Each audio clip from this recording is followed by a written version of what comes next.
A very warm welcome to the Daily Dispatch powered by HSBC. Joining me for this very special interview is Jaipal Singal from ID Fresh Foods. Thank you very much, Jaipal, for joining us today on the Daily Dispatch. I want to begin by asking you about the 507 crore rupees fundraise that you recently completed. What does this mean for the company? Because this comes at a time when there's a lot of cash in the market. We're seeing a lot of fundraisers also happening. Thank you. Thanks, Priya. Yes, I mean, this is a special milestone for us. This is the largest ever fundraise ID has done. We have been very prudent with our fundraisers. As you know, we really don't need money for our day-to-day business operations. We invest money only on either capex or marketing. Otherwise, our business operations are profitable. And not only for us, it is largest. I think in the food startup space, this will be probably one of the largest fundraisers, if not the largest, maybe at least number 2 or number 3 deal in the food startup space. These funds will predominantly for us, be deployed in expansion in newer geographies. For example, we are planning for a new factory in Hyderabad. We have one. We are almost running out of capacity there. We are running all the 3 shifts. Even then, we are finding it short on capacity. We are forced to ship some goods from Bangalore to Hyderabad. So we are already in the hunt for a new space there. Another factory in Delhi is already under construction, which should get over in the next 3-4 months. By Q1 of the coming financial year, Delhi factory should be up and running. As you are aware, we have also started our shipments in US through a distributor. But when we ship products from here, only those products which can be frozen and shipped are being shipped. As ID is known for its natural fresh food segment, we also want the US consumers to get a flavor of our fresh food. We are looking at another either an acquisition or a new factory itself in the US, where we'll use these funds, followed by UK. And followed by Southeast Asia, but in terms of priority, first year probably will be US, the year 2 will be UK, and Southeast Asia will probably be year 3. India, these 2 new factories will come this year itself. Another region which we are focusing a lot on is the GCC. For a GCC, we started 6-7 years ago, and GCC has become a very large portion of our business. We are present in 3 countries now, and in 2 new countries, we have already gotten the registration of the company done. But we have to start operations. So that is where part of these funds will also get deployed in launching the operations as well as setting manufacturing setups in those two countries. Right, interesting plans out there. I want to talk a little bit about what the product roadmap is for 2022. If you could tell us what categories are you looking at further diversifying into, and what's the kind of lineup that you have planned? Sure. See, as you know, we started as batter, and for a large period of time, we were known as a batter company. We started diversifying with parathas, then we started diversifying into paneer. After paneer, we did curd, we did coffee. We now are into the loaf bread. We are now, just now as we speak, we will be launching, chapati. We already have a chapati portfolio, but we are launching a homemade paratha type of a portfolio. Interestingly, this is the first year we have seen that our paratha portfolio has actually overtaken batter, both in terms of volume and value, which was never expected when we diversified into paratha. We had the supply chain fully set up for batter.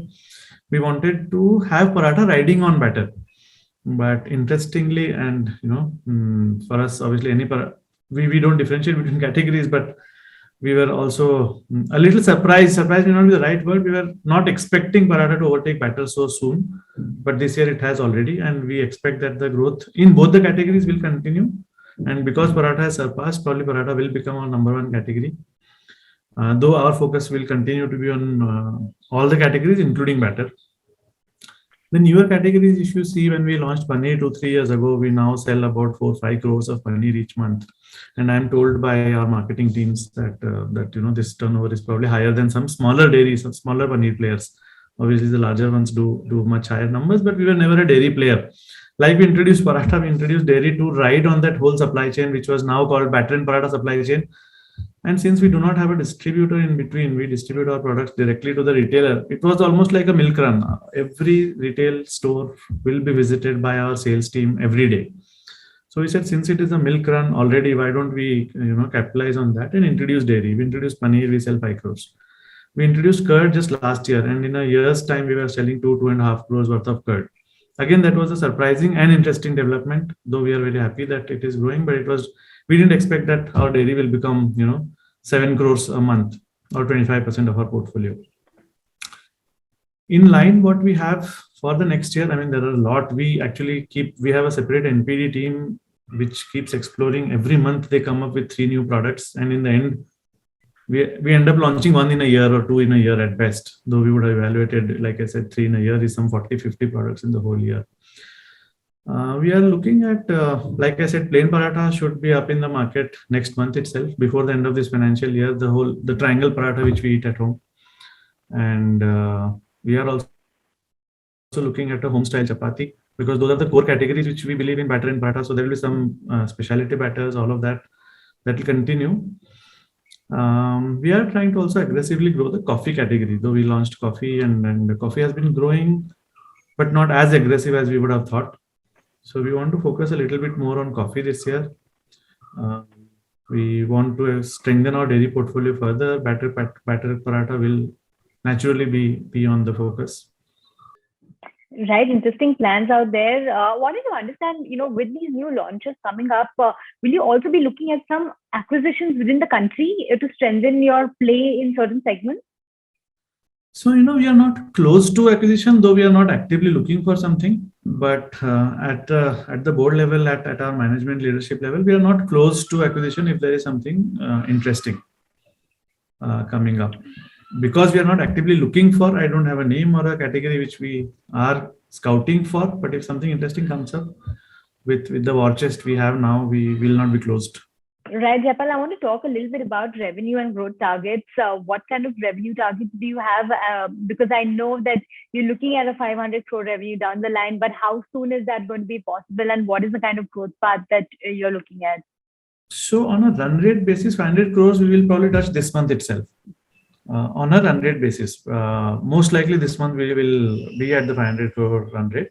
And we are, if this year, if you see, we grew almost 40% compared to last year. And the next year plan is also to grow 40, if not 50. With this year growth of 40, we are confident. The sales team also is confident that they should be able to deliver 40 or 50% next year.